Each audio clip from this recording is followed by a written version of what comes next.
Chapter 15. My Dogs Smell Meat. Annemarie's mind raced.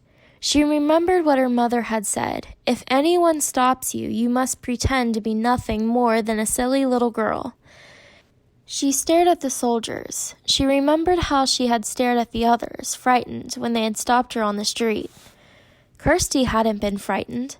Kirsty had been, well, nothing more than a silly little girl, angered because the soldier had touched her hair that afternoon.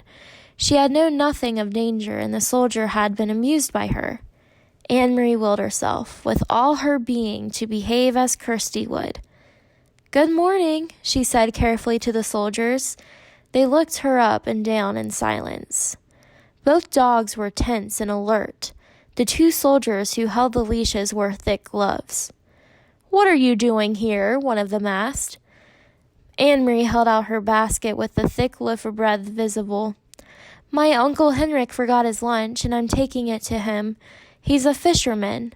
The soldiers were looking around. Their eyes glanced behind her and scanned the bushes on either side. "Are you alone?" one asked. Annemarie nodded. "Yes," she said. One of the dogs growled, but she noticed that both dogs were looking at the lunch basket. One soldier stepped forward. The other and the two holding the dogs remained where they were. "You came out before daybreak just to bring a lunch? Why doesn't your uncle eat fish?" What would Kirsty reply? Annemarie tried to giggle, the way her sister might. "Uncle Henrik doesn't even like fish," she said, laughing. "He says he sees too much of it, and he smells too much of it. Anyway, he wouldn't eat it raw." She made a face. "Well, I suppose if he were starving, but Uncle Henrik always has bread and cheese for lunch." "Keep chattering," she told herself, as Kirsty would. A silly little girl. "I like fish," she went on. "I like the way my mother cooks it. Sometimes she rolls it in breadcrumbs and—" The soldier reached forward and grabbed the crisp loaf of bread from the basket. He examined it carefully. Then he broke it in half, pulling the two halves apart with his fist. That would enrage Kirsty, she knew. "Don't," she said angrily. "That's my Uncle Henrik's bread. My mother baked it." The soldier ignored her. He tossed the two halves of the loaf to the ground, one half in front of each dog. They consumed it, each snapping at the bread and gulping it so that it was gone in an instant.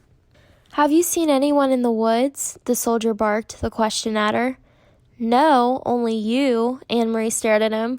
"What are you doing in the woods anyway? You're making me late. Uncle Henrik's boat will leave before I get there with his lunch. Or what's left of his lunch."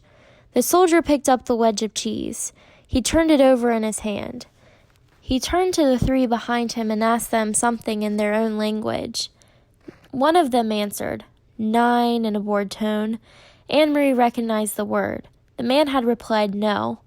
He had probably been asked, Annemarie thought, "Do you want this?" Or perhaps, "Should I give this to the dogs?"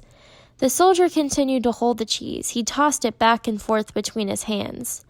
Annemarie gave an exasperated sigh. "Could I go now, please?" she asked impatiently. The soldier reached for the apple. He noted its brown spots, then made a face of disgust. "No meat?" he asked, glancing at the bottom of the basket and the napkin that lay on its bottom. Annemarie gave him a withering look. "You know we have no meat," she said insolently. "Your army eats all of Denmark's meat." "Please, please," she implored her mind. "Don't lift the napkin." The soldier laughed. He dropped the bruised apple on the ground. One of the dogs leaned forward, pulling at his leash, sniffed the apple and stepped back. But both dogs still looked intently at the basket, their ears alert, their mouths open. Saliva glistened on their smooth pink gums. "My dogs smell meat," the soldier said. "They smell the squirrels in the woods," Annemarie responded. "You should take them hunting." The soldier reached forward with the cheese in one hand as if he were going to return it to the basket, but he didn't. Instead, he pulled out the flowered cotton napkin. Annemarie froze. "Your uncle has a pretty little lunch," the soldier said scornfully, crumpling the napkin around the cheese in his hand. "Like a woman," he added with contempt. Then his eyes locked on the basket. He handed the cheese and napkin to the soldier beside him. "What's that?" There, in the bottom, he asked in a different, tenser voice. What would Kirsty do? Annemarie stamped her foot. Suddenly, to her own surprise, she began to cry. I don't know, she said, her voice choked. My mother's going to be very angry that you stopped me and made me late.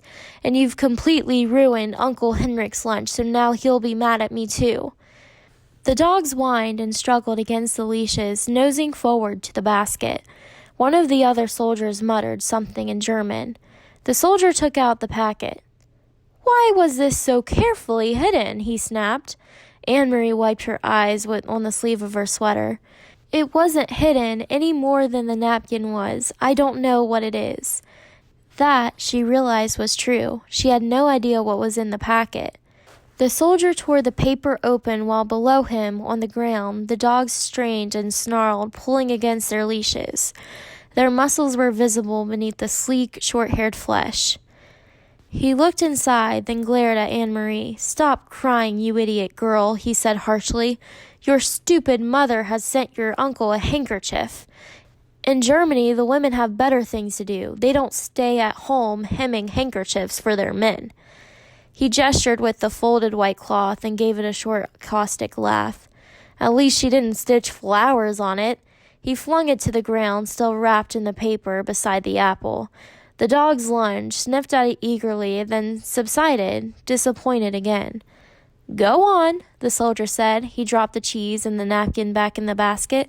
Go on to your uncle and tell him the German dogs enjoyed his bread. All of the soldiers pushed past her. One of them laughed, and they spoke to each other in their own language. In a moment, they had disappeared down the path in the direction from which Annemarie had just come. Quickly, she had picked up the apple and the open packet with the white handkerchief inside. She put them into the basket and ran around the bend toward the harbor, where the morning sky was now bright with early sun and some of the boat engines were starting their strident din. The Ingborg was still there by the dock, and Uncle Henrik was there, his light hair wind-blown and bright as he knelt by the nets.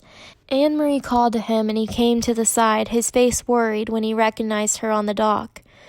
She handed the basket across. Mama sent your lunch, she said, her voice quavering, but the soldiers stopped me, and they took your bread. She didn't dare to tell him more. Henrik glanced quickly into the basket. She could see the look of relief on his face when she knew it was because he saw that the packet was there, even though it was torn open. Thank you, he said, and the relief was evident on his face. Annemarie looked quickly around the familiar small boat. She could see down the passageway into the empty cabin. There were no sign of the Rosens or the others. Uncle Henrik followed her eyes and her puzzled look. All is well, he said softly. Don't worry. Everything is all right. I wasn't sure, he said, but now, he eyed the basket in his hands, because of you, Annemarie, everything is all right. You run home now and tell your mama not to worry. I will see you this evening. He grinned at her suddenly. They took my bread, eh? He said. I hope they choke on it.